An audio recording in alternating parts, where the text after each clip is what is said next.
It was the first Monday of September when the sleepy town of Bramblewood stirred awake under an overcast sky. The streets were damp with early dew, leaves scattered on sidewalks like the confetti of a summer parade long gone. Students across town sluggishly prepared for the start of another school week. Most grumbled, a few groaned, and a handful silently hoped for a surprise fire drill to delay the inevitable.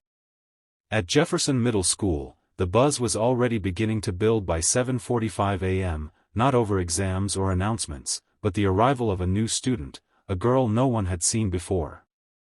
The office secretary, Mrs. Langley, barely looked up from her coffee as the girl stepped into the front office with a worn-out duffel bag and a folded transfer letter in hand. She was dressed simply, dark jeans, faded sneakers, and an olive-green hoodie zipped up all the way to her chin. Her long dark hair fell like a curtain over one side of her face, and her expression was unreadable, almost detached. She offered the letter wordlessly. Mrs. Langley took it and squinted through her bifocals. Lena Reyes, she read aloud. Transfer from Willow Ridge Academy in California. That's quite the move. She looked up. Military family? Lena nodded once. Well, we've got you set up in room 6B, Mrs. Danvers' homeroom. Your locker's 104, just down the hall to the right. Here's your schedule. Lena took the paper and moved without a word, her boots making soft thuds against the floor as she disappeared into the hallway. She didn't look nervous or excited. She looked like someone who had done this before. Many times. Too many times.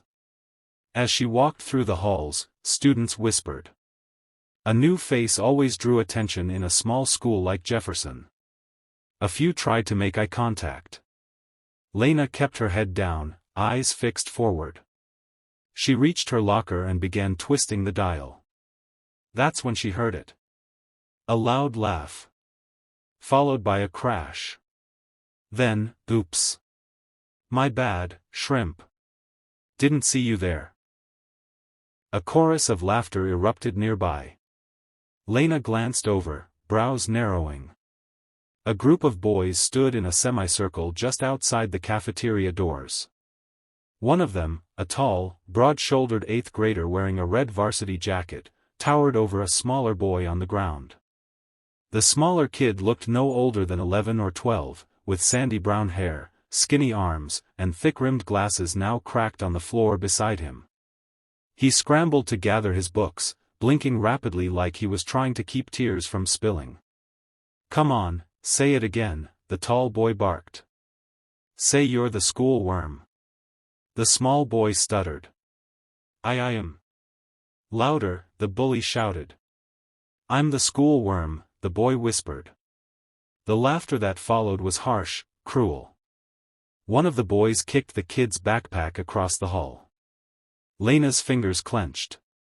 She closed her locker with a soft click and walked over. Duke Stanton. That was the bully's name, as she would later learn. The self-proclaimed king of Jefferson Middle. 8th grade, football captain, and legacy troublemaker.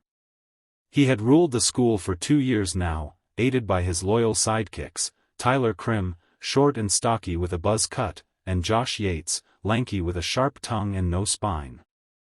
Hey, Lena said, her voice calm but firm. That yours? Duke turned, squinting. Huh? She nodded toward the cracked glasses. You break them? He snorted. So what if I did? Lena stepped closer, her face unreadable. Pick them up. Tyler laughed. Who the heck are you? This your first day or something? Josh chimed in. Better back off, girl. You don't want to get involved.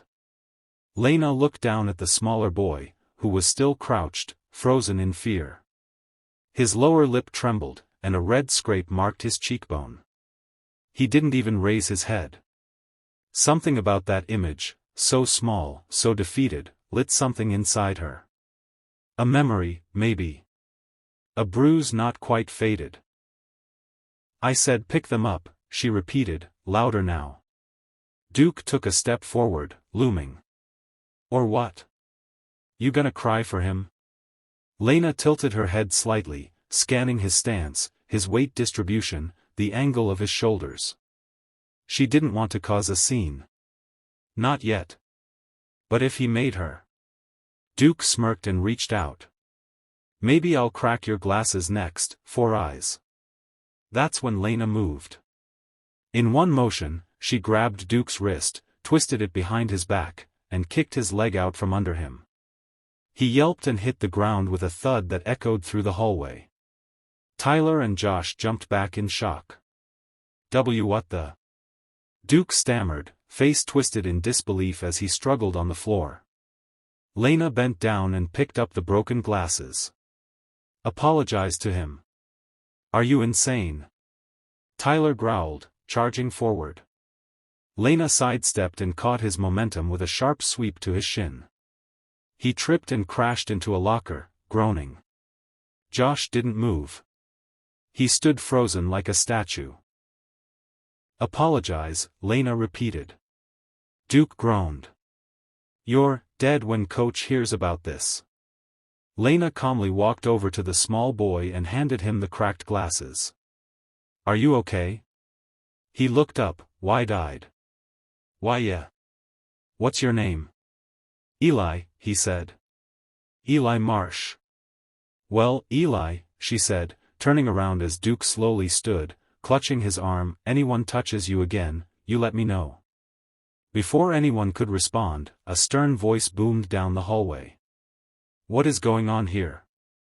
It was Mr. Harrow, the vice principal, an ex-Marine with silver-gray hair and eyes that didn't miss much. He strode toward the group with heavy steps, taking in the scene, the boys on the floor, the scattered books, Lena standing calmly at the center. Duke pointed. She attacked us. She defended me. Eli cried. They threw me down. Mr. Harrow's eyes shifted to Lena. Name? Lena Reyes. I just transferred in this morning. Office. Now. All of you. The walk to the office was silent, but the whispers had already started to spread. Students peeked through door windows. Some followed at a distance. Word was traveling fast. By the time the group sat in front of Mr. Harrow's desk, calls had already been made to all their parents. Within half an hour, Duke's mom had burst in, demanding suspensions and threatening lawsuits. Tyler's father followed, barking about troublemakers and unprovoked attacks. Josh's parents didn't even show up. And then came Colonel Sophia Reyes, Lena's mother. She entered with a straight spine, crisp uniform, and eyes that silenced the room. She listened to the accusations, the explanations, and finally turned to her daughter. Lena. Is this true? Lena nodded once. They were hurting Eli. I stepped in. Colonel Reyes turned to Mr. Harrow. Was my daughter defending another student? Mr. Harrow rubbed his temples. It appears so. But we don't condone violence. And I don't condone cowardice, Mr. Harrow, she said sharply. Your school allowed this behavior long before my daughter set foot here. The room fell quiet. Then, just before noon, a woman arrived in nurse scrubs, Eli's mother. Her eyes filled with tears when she saw Lena. I've tried everything, she said, voice cracking. The school, they kept saying they'd talk to the boys, but nothing ever changed.